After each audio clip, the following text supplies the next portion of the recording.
One thing about Doctor Who, they're gonna have just like a blob going like rah rah rah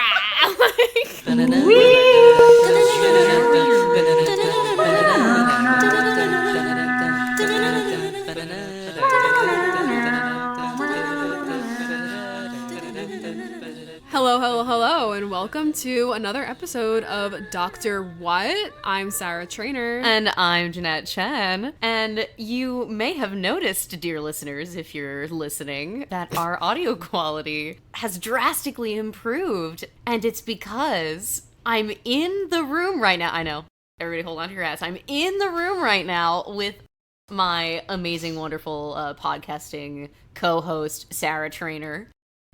We're finally doing an episode in person. We are crouched down on my Doctor Who themed basement floor, talking into a shared mic. The cardboard cutout is watching over us. I know. I knew it would come back, guys. I told you you'd have to keep an eye out, and it's here, and it also has a picture of Sarah's face posted right on David Tennant's. Pretty amazing. Yeah, we'll post a picture of it. We'll post some promotional photos. We're on the TARDIS rug with the TARDIS blanket and the TARDIS pillow and the various decals of David Tennant on the wall. We've got green and blue lighting going on. Oh yeah, it's really quite great. Which is good because the episode that we're going to be talking about was ass. Well, I was going to say what it's called, which is The Long Game. But yeah, it was... Well, we'll get into it. First of all, for you viewers who have not seen the episode, I've got the plot synopsis right here, as always, from tardis.fandom.com/wiki/the_long_game_TV story. https://// Exactly. New companion of the Ninth Doctor, Adam Mitchell, takes his first trip in the TARDIS. The ship materializes in Satellite 5, a space station that broadcasts across the entire fourth great and bountiful human empire. However, something is amiss. The Empire's attitude and technology are backwards. Those who are promoted to Floor 500 simply disappear. Humanity is possibly being manipulated by the news, and who exactly is the sinister editor's employer? Well, would you like to give us some fun facts about this ass episode? I would love to. I think that the fun facts for this episode specifically are very relevant to the overall discussion. And I was really curious to see what the synopsis would be because I feel like this episode is all over the place. I was like, how the hell are they going to describe this? No, I'm going to tear into this episode. Okay. First fun fact. The working title for this episode was The Companion Who Couldn't. Honestly, is it a better episode title? Discuss. I think, I think it's pretty corny, but it is pretty relevant to the way I felt about the companion who couldn't this entire episode. The thing about this episode is that I will refrain from speaking further because my memory is like very unclear, but things become relevant. Things get tied in. Things are situated. Things are in a timeline, and I think the title of this episode will become relevant later. Was it worth it? We don't know, but we will know in a little bit. Stay tuned. Second fact. In earlier drafts of the script, Adam's father suffered from a disease that was incurable in his time, in parentheses 2012, and he hoped to learn about a cure which had been discovered between that year and 200,000. In the shooting script, the condition is arthritis. I guess it is incurable, though. Yeah, like that is true. Like, that's the thing. His motivations throughout this episode are so unclear. He's just like an idiot for no reason. If his father was sick and he wanted a cure and is trying to like look up stuff, that makes a lot more sense. I agree. I can't believe they cut that out. I feel like if they had made it a more like, I don't know, like a terminal disease, right? Maybe, yeah. Then it would be more sympathetic. Especially, arthritis. Yeah, arthritis. Yeah. Like, I mean, I'm sorry to everybody who has arthritis. It is terrible. Yeah. Like, it is bad. But also, they didn't even include it, so it's not even it didn't even become, like, canon, which is upsetting. Instead, he was just like, I'm gonna look up the microprocessor. Like, are you kidding me? It's, like, he's so, like, unsympathetic. Like, I don't give a fuck about him. Like, it's crazy. But Right. Anyway. Yeah, last fact, and this one I think is incredibly relevant. So, Russell T Davies, who is the writer for this episode, originally set out to write this episode from Adam's perspective, watching the adventure unfolding from his point of view, exactly as Rose did in the first episode, and seeing both the Doctor and Rose as enigmatic, frightening characters. He even gave this outline a working title, Adam, just as the first episode was named after Rose. Why didn't we get that episode? Right? I feel like all the fun facts are about, like, versions of this episode that sounded better that we just didn't get, and what we did get was kind of just, like, bits and bobs of these better outlines all, like, thrown together in a weird mush of, like, nothing. It was very half-baked. Yeah. Like, I'm wondering, were they, like, on a deadline, and, like, some people above Russell T Davies were like, actually, no, scrap this, scrap that, and so what came out was just bad? Like, that's what I'm wondering. Yeah, I have no idea. Yeah. All right, what was your favorite part? We've been very negative, so was there anything you liked? I really liked Kathika's character. Yeah. She slayed Boots the house down. I liked her growth. There was that bit where Rose and the Doctor are about to get in the elevator, and then he's like, I've given up on you. Like, you're not as good as Rose. Like, blah, blah, which I roll. Like, literally eye roll. That, the way the Doctor was about Rose this episode, I was like, okay. Yeah. But anyway. But I loved how she kind of broke out of the kind of manipulation, like, brainwashy stuff and saved the day at the end. And also she was so cunty. She was gorgeous and amazing and slayed. She was. But yeah, I thought that was cool that we could see kind of a microcosm of humanity's eventual, like, acceleration, like, after breaking the hold of the Jagafra, whatever, editor-in-chief guy. We could see that in her character, like, previewed. So I liked that. I thought she was a good part of the episode. But what about you? Yeah, I would agree about Kathika. I also really liked Suki. Yeah. I liked the red herring in the beginning. We think he's going to find the Doctor, but it's actually her, and she's this, like, rebel and everything. And at the end, when he's trying to run away, she, like, with her last strength, holds on to him to make sure he's held accountable. Yeah, I liked that. I think the side characters in this episode, although not as strong as other side characters in other episodes, but in an episode like this, it was definitely a high point. 100%. Also, Rose looked so cunty. I disagree. Really? One of the third note that I wrote down was her outfit's kind of fugly. What? One of my first notes was she looks great. I love it. I love, like, the kind of, like, futuristic vibe of it. I don't know. I like it a lot. I think it fits the, I guess, sort of cyberpunk-ish feel of the episode, like what it's trying to go for. It just looked like a bad cycling outfit to me. I was like, what is this athleisure, like, situation? I don't know. Maybe it was the color that didn't do it for me. Okay. But, you know, I could get behind, like, the asymmetrical zip. Like, I thought that was kind of cool. I liked the color kind of... I mean, she herself is always... gorgeous. Gorgina per se. But it just didn't do it for me. I was like, oh, this is kind of...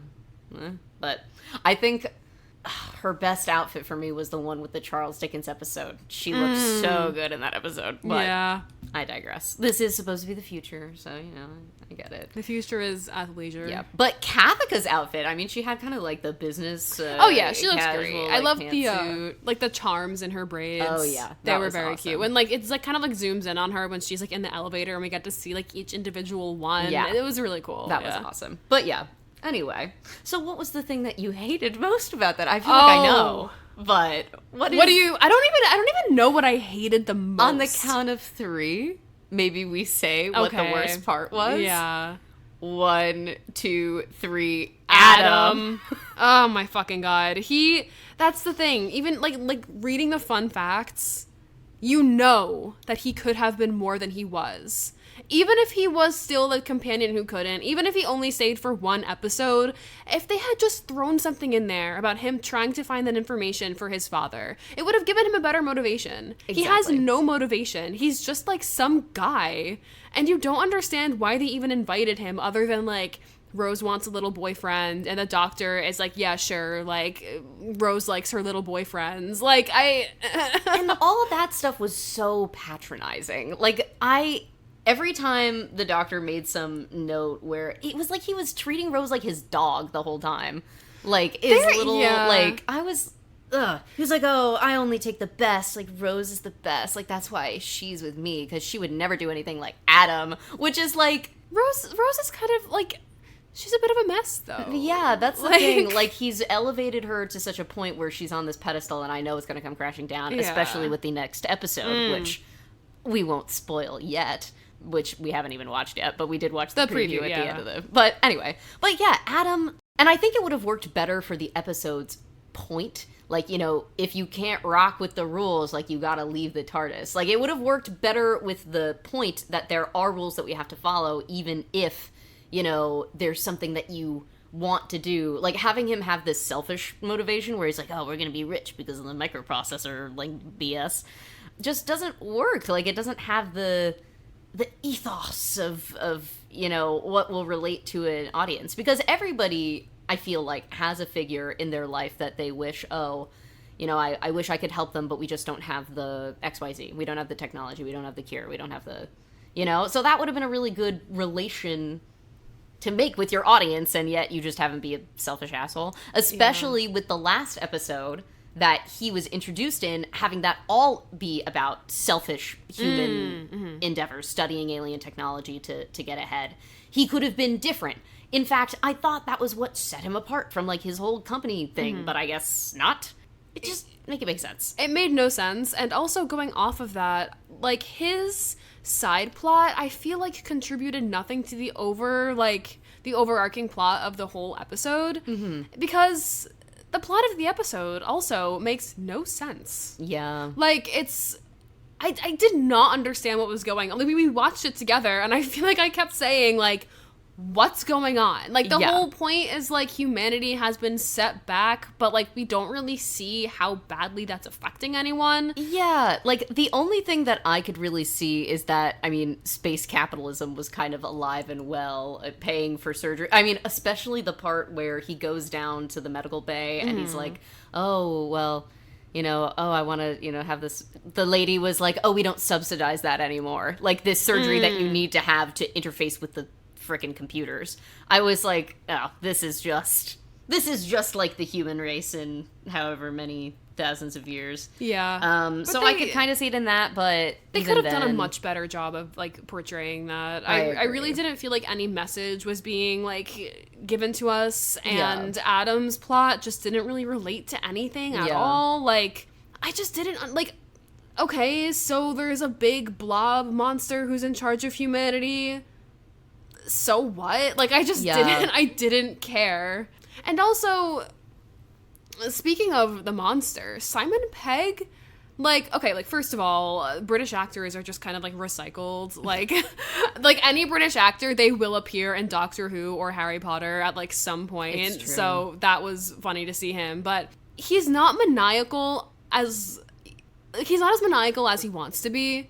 Like, I feel like he's trying to give a maniacal villain performance, but he's not even, like, the big bad. The big bad is just this weird CGI monster that's just going rah the entire time, and, like... Also gendered. Why did they gender it? They were, oh, sorry, sir. Yeah, my big blob has to be a man because he's the editor-in-chief. Like, okay. Speaking of the gender, though, I did like how they had a line that was like, okay, ladies, gentlemen, undecided, and, like... Robots or whatever. That was good. Yeah, I like how it was just kind of a given that, like, yeah, in the future, like, gender binary, like, isn't going to be a thing. Yeah. That's... I feel like in the early 2000s, that was kind of, like, the sci-fi, like, feeling. Nowadays, we've kind of regressed with that, in my opinion. For sure. Agree. I liked that line. Yeah, that got a tick from me. A check mark. A ding-dong, if you will. But yeah, back to the CGI. So it just keeps getting worse. Yeah. We were discussing this outside of recording time, but it's like they're trying new things and they're really, like, pushing the CGI and making it bigger and better, but really it's just making it badder and worse. Yeah. You know? Yeah, especially... I was just going to say I agree with you about Shaun of the Dead Frozen Colonel Sanders looking guy. Yeah, He just wasn't giving. No, not at all. He reminded me, this is going to be a deep cut. I wrote it down in my notes. But he reminded me of the guy who plays King Herod in the 2001 West End production of Jesus Christ Superstar. I need to know if anyone listening understands that reference. I love Jesus Christ Superstar, but I need to know if anyone else was like, yeah, I also thought of that. Will Tote, if you're listening, you know exactly what I'm talking about because I showed you this video. He's one of our, how many Instagram followers? We have 10 Instagram followers. Yeah. He was one of the first. And he told me that he wasn't going to follow our podcast with his real Instagram because he didn't want to be linked or something weird, I forget. Or with his fake Instagram. I was like, okay, dude, whatever. But anyway, I digress. Enemy of the podcast. Enemy of the podcast. British people will tote. Just those. But yeah, were you going to say something before I agreed with you about Shaun of the Dead? Yeah. But I'm gonna say something that wasn't what I was gonna say. Okay. What I was gonna say, irrelevant. What I am gonna say is, why were there so many dead people on floor 500? I know it adds to the ambiance, but there's just that the circle thing with all the skeletons. Why were they? What was the point of that? I didn't understand. That. I kind of understood the way that they had. Not interlopers. What's the word that I'm looking for? The weird corpses? No, I know what you're talking about. I understood the function of the ones that were in the room with the editor and the editor-in-chief because they were people who had acted up or tried to resist and then they got used for the but I also don't understand what was it when it was an experimental technology and they were testing it out, that was never explained, and then it's used at the end when Kathika goes and hacks the mainframe and turns up the heat or whatever, but it's just there for ooh, spooky, something's wrong in floor 500, when that was totally. It was already established that something was wrong when the walls weren't made of gold and it was icicles Hoth or whatever. Yeah, there's already these weird corpses operating the computers and a weird monster in the ceiling and Simon Pegg is there. You don't need skeletons. We know that it's weird. I wrote in my notes, clean that shit up. Literally. It's so dirty. I don't understand. It was literally only there for Kathika to use it at the end, which I think is stupid. Yeah. They never, ever explained what it was for. Unless we missed it. But I don't think we did. I don't think we did. And also, if we missed it that easily, because it's something that becomes, really important later on. That's how the whole issue, which I don't even know what the issue was, to be totally honest. They keep, they're telling us the issue, humanity's been set back. Where's the evidence for that? Yeah, the only evidence we have is the fact that Kathika didn't, ask any questions about what the doctor was doing, except to be what are you doing? Don't do that. Which I don't think is really. I understand where he's coming from. He's oh, Rose is asking all the right questions, which. Shut up. I hate you. Just say you love her. Just say you're obsessed with her. But if I were working in a place and a strange butch in a leather jacket with his 19-year-old blonde girl, if these people showed up at my place of work and started asking me questions, pretending to be management, because that was the thing in the beginning when he was oh, you caught me, I would also be what are you doing? Stop doing that. I don't want to get in trouble. She was being reasonable. I get he's you're not questioning things. You're not you're not real human. Humanity's been set back. But she was reasonable. She was really reasonable. Man. This episode, I honestly thought that it would be a lot better than it was, because when I watched it for the first time way back when in middle school, I liked the vibe of it all. I still stand by that I liked Rose's outfit, and I liked that it was kind of this is the future of human civilization. Because up until this point, it's been aliens. And then the last episode with Dalek, they were humans, but it was like in 2012. So it wasn't anything like in the future with humans specifically. So I found that interesting. But now it's just hard to look past like the glaring flaws in the storytelling. Yeah. And I don't know, like, really rare Russell T Davies L, honestly. Yeah, kind of flop. I can't help but think that like someone else was telling him, don't include this, don't include that. Because when we hear about the earlier versions of his script, they actually sound good. Yeah. And there's little kernels of interesting stuff here and there, but it just is a mess. Yeah. And Russell T Davies is a much better writer than that. Like, he's a really good writer. You know, even if he includes silly, campy stuff, like, that's part of his brand. And this was just not giving any of the original flair. So I wonder about that.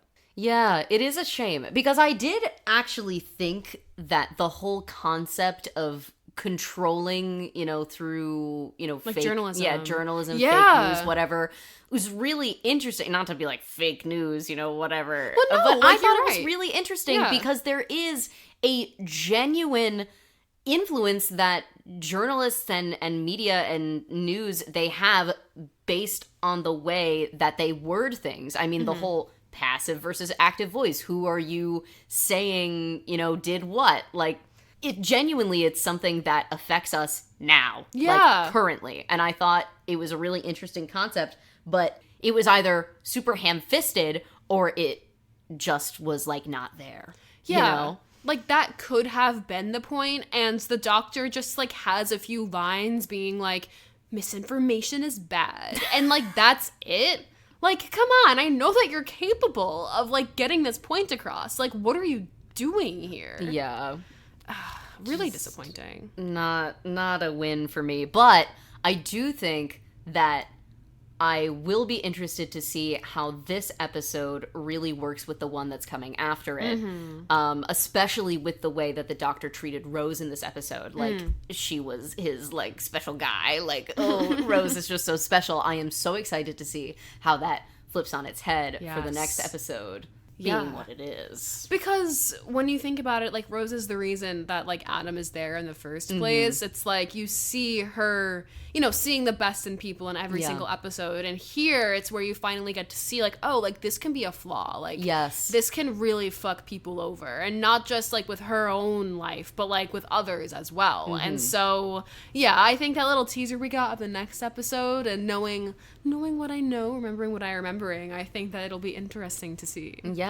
I mean, I just remember I was sitting there and we're both like, don't give him the TARDIS key. Are you kidding me? She gave him the TARDIS key. She also gave him her phone. Did he ever give that back? I don't think so. Not that I saw. Which, I mean, we'll see if that gets continued or anything. Yeah. Also, speaking of Rose being too trusting, what was the deal with the Doctor giving him unlimited credits? Like, what did he think he was going to use that for? That was whack. Like, he should not have been able to pay for that stupid hole in his head. I don't know, man. I don't know why the Doctor, like, was so willing to, like, bring Adam on a trip to the TARDIS, give him unlimited credits, and meanwhile, it took him, like, 5 episodes to even, like, treat Mickey with, like, any sort of respect. Like, come on. It's fucked up. And Mickey is, like, genuinely, like, a good person.